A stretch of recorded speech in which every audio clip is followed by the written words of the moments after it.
사람마다 자기가 있어야 될 자리가 있습니다.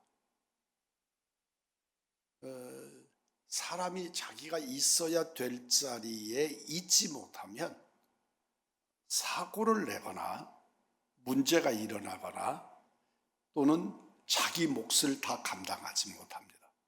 만약에 군에서 보초를 쓰는 초병이 보초 쓰는 자리를 이탈을 하거나 또는 이탈하지 않는다고 해도 보초 서야 될 시간에 졸거나 자면 그 길로 적이 지나가거나 또는 우리나라 같으면 저 북한에서 누군가가 지나간다면 정말 심각한 일이 발생하는 것이지요. 우리 모든 사람들이 있어야 될 자리에 있어야 합니다. 엄마가 있어야 될 자리에 엄마가 있어야 합니다. 아빠가 있어야 될 자리에 아버지가 있어야 합니다. 그 있어야 될 자리에 있지 못하면 그냥 의지가지로 이렇게 엮어갈 수는 있다고 해도 불완전할 수밖에 없습니다. 또 자기 스스로 내가 있어야 될 자리에 있음으로 해서 자기 몫을 다하지 못하면 실패하는 사람이 되거나 또는 불행할 수 있습니다.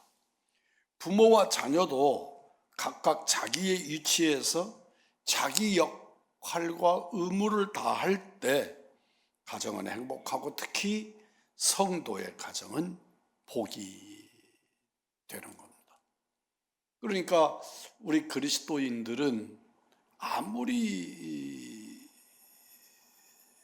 리버에서 자유로워서 이렇게 저렇게 마음대로 할 수 있다고 해도 성경에 있는 말씀처럼 다 할 수 있지만 다 하는 것이 아니고 의 말씀처럼 우리가 이 예배마저도 드릴 수도 있고 안 드릴 수도 있고 그것이 내 권한처럼 내가 있어야 될 자리에 있는 것이 옳은 것이다.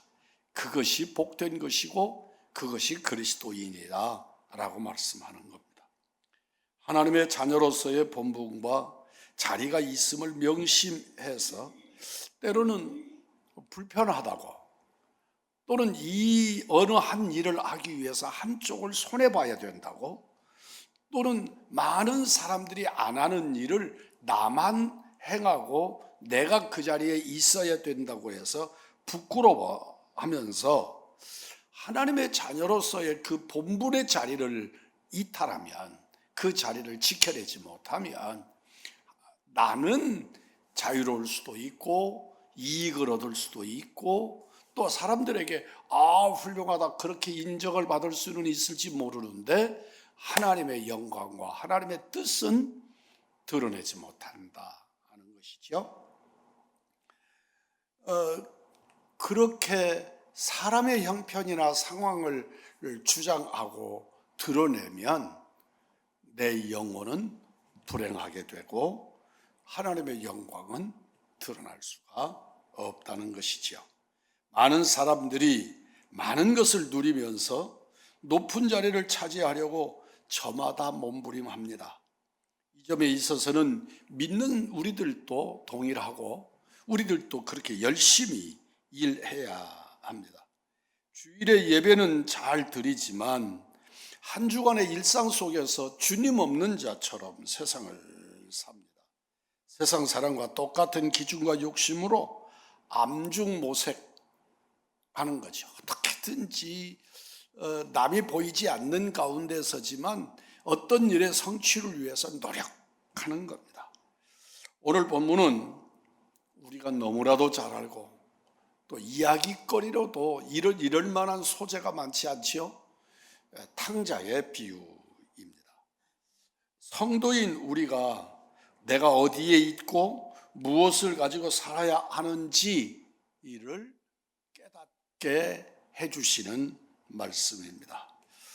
어느 집안에 두 아들이 있는데 그 둘째 아들이 아버지에게 내게 돌아올 유산, 내게 돌아올 분깃을 내게 주십시오. 아버지에게 요구합니다. 이것은 몇 가지 전제가 있습니다. 아버지가 부자라는 거죠. 저처럼 가난한 아버지였다면 아들이 찾아와서 내게로 돌아올 분깃을 주십시오. 없는데 뭐 이것밖에는 다른 것이 없지요. 그런데 이들은 자기들 스스로 내게로 돌아올 분깃이 있는, 그리고 많은 그런 집에 우리 아버지라는 것을 알고 있는 거죠. 또 하나는 형의 몫이 있고 내 몫이 있어서 어느 때든지 내 건 내 거라는 생각을 가지고 있는 거죠. 이들이 이게 아버지의 것이다가 아니고 이건 내 것이다 라고 하는 자기 주장이 있는 겁니다. 잘못된 교육을 받은 듯 싶습니다. 아버지가 생존해 계시는 동안 실제로 그 할아버지로부터 받은 재산이든지 아버지가 만든 재산이든지 간에 그 부모님이 살아 생존해 계시는 동안에 저것은 부모님 것이지 내 것이지 않다. 이게 원칙이지요. 그리고 분깃을 주는 것도 오늘날에는 부모의 의견을 중시하지 않지요. 그러니까 내가 가진 재산을 정리하지 못하고 세상을 떴어. 그러면 내가 가지고 있던 재산을 정리하는 데 있어서 아버지의 뜻이 그렇게 중요하지 않아요. 그것은 국가에서 법으로 딱 분깃을 정해놓아 있기 때문에 그래요. 그러니까 아버지가 살아생전에 당신의 재산을 유언으로도 남기고 뭣도 하고 이렇게 할 수 있지만 그게 정상적으로 받아들여지지 않으면, 그러니까 아버지가 자녀들이 있는데 큰아들에게 3분의 2 주고 둘째 아들에게 3분의 1 주겠다. 그런데 그렇게 하고 아버지가 돌아가셨어요. 그래도 둘째 아들이 아버지가 돌아가신 이후에 아니 국가법에는 2분의 1씩 똑같이 받게 되어 있는데 왜 나는 3분의 1이고 형은 3분의 2입니까? 그리고 법원에다가 재산 도랄 청구를 하면 그건 아버지의 의지는 그랬지만 그 아버지의 의지가 법을 떠나 있는 의지이기 때문에 법에 따라서 2분의 1씩 똑같이 나누어지도록 되어 있단 말이에요. 그러니까 지금의 시대는 부모가 자식에게 유산을 주지만 그 유산을 나누는 권한이 국가에게 있고 오히려 부모에게 있지 않단 말이죠. 그러나 이 시대는 부모가 그런 권한을 행사할 수 있는 때인데 놀랍게도 아들은 내분깃이 얼마다 아는 걸 자기 나름대로 계산을 하고 있는 거죠. 참 그냥 우리들이 쓰는 말로 표현하면 세속의 언어로 사용하면 싸가지가 없는 거죠. 아버지가 생존해 계시고 또 그가 밖에 나가서 몇 년 동안 즐기면서 재산 다 날려먹고 돌아왔는데도 아버지가 살아 계시잖아요. 그런 그 건강하신 아버지가 계신데도 불구하고 재산 내 것 내게 주십시오. 어떻게 그게 내 것이 될 수 있는 건지는 모르겠어요. 그런데도 아버지가 그 아들이 원하는 대로 주었는지 어쩐지 성경은 정확하게 설명하지 않지만 아들 몫을 주었더니 아들이 그걸 가지고 먼 나라로 떠났어요. 먼 나라. 그 말은 아버지의 영역이 아버지의 손이 닿지 않는 곳으로 떠나버린 겁니다. 이렇게 떠나가는 데에는 아들이 가지는 생각들이 있어요. 그게 뭐냐면 내가 이렇게 잘 살고 종들을 부리고 이렇게 사는 것이 아버지의 돌봄이나 은혜나 이런 게 아니고 돈이라고 생각하는 거예요. 그러니까 돈만 있으면 먼 나라를 가도 어디를 가도 나는 잘 살 수 있다고 생각하는 거죠. 너무 일찍이 돈의 권력, 돈의 힘을 알게 된 것이죠. 그러면 그 돈의 권력이 유지되도록 해야 하는데 이 아들은 그럴 능력이 없어요. 그냥 돈을 가지니까 돈의 위력이 막강하고 나는 그 돈의 힘을 의존해서 내 뜻대로 하면서 한번 살아보겠다 하는 생각은 가졌지만 이 돈을 어떻게 해야 보존하고 이 권력이, 돈의 권력이 계속될 수 있도록 하는 것은 뭐고 이런 것들을 알지 못하는 거죠. 그런 채 먼 나라로 나갔습니다.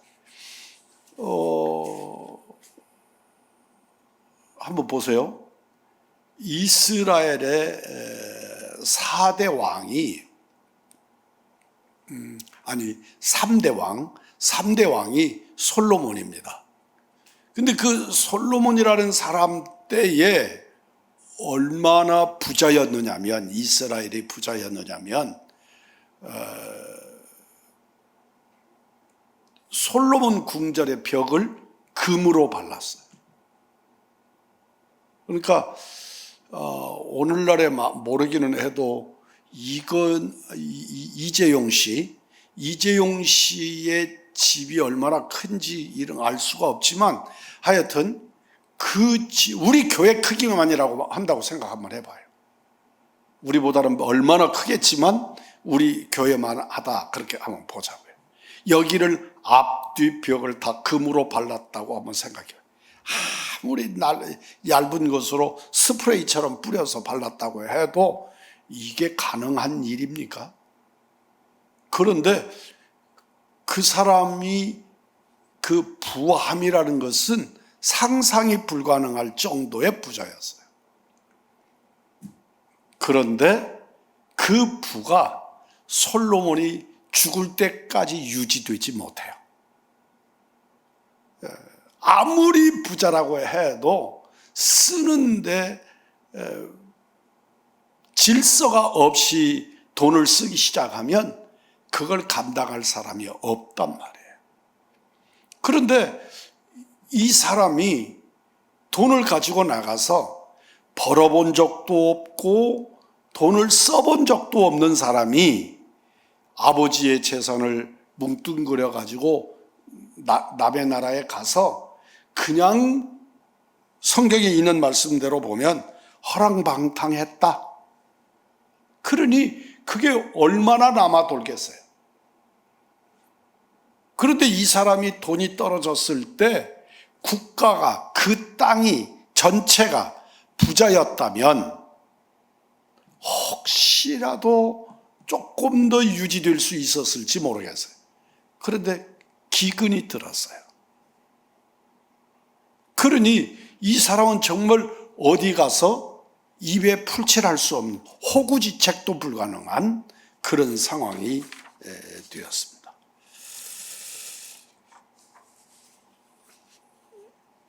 이 땅에서 부모님에게로부터 유산을 받는 그 유산도 허랑방탕하면 안 돼요.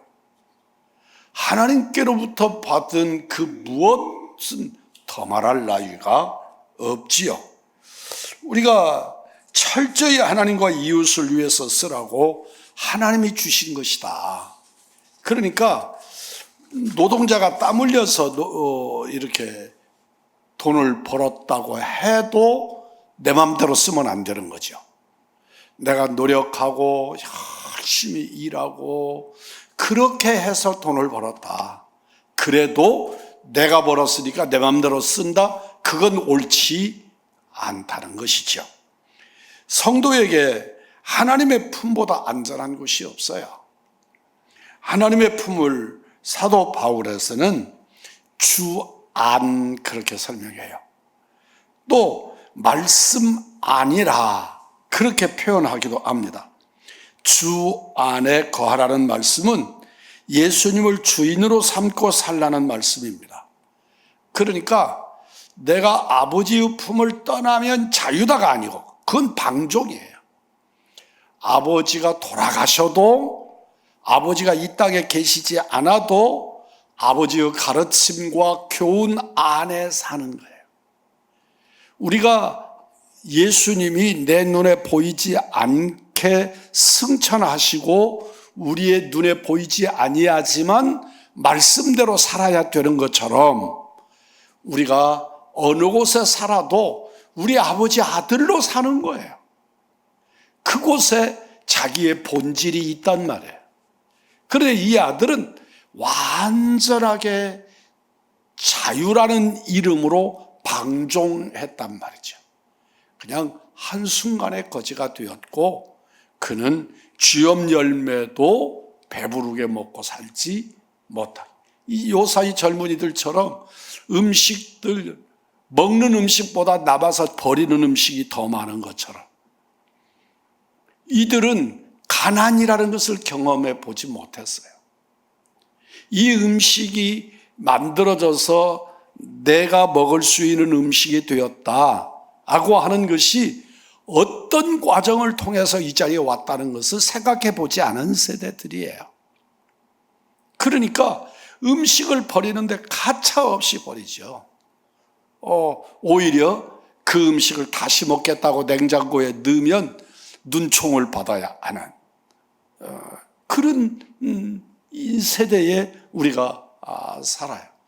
그런 시대에 살고 있는 건 큰 복인데 실제로 그런 세월이 얼마나 갈 수 있을 것인가 하는 것은 참 두려운 일이 아닐 수 없어요. 우리는 늘 주님 안에서 살아야 돼요. 주님의 말씀의 그릇 안에서 살아야 돼요. 오늘 성경에 있는 말씀을 보면 우리가 먹을 것이 없어지는데 어떻게 없어지느냐면 자기 배를 움켜쥐어야만 하는, 배고픔을 면할 수 없도록 가난해져요. 이는 뒤늦게 그렇게 대놓고 보니까 먹을 것을 챙겨야 되잖아요. 벌어야 되잖아요. 그런데 기근이 들었어요. 그러니까 그는 버는 것은 그만두고 그러니까 여분 남기는 건 2년은 그만두고 그저 한 끼니 가서 먹고 싶은데 돼지 먹는 것의 음식도 내가 먹을 수 있는 음식이 되지 못하는 거죠.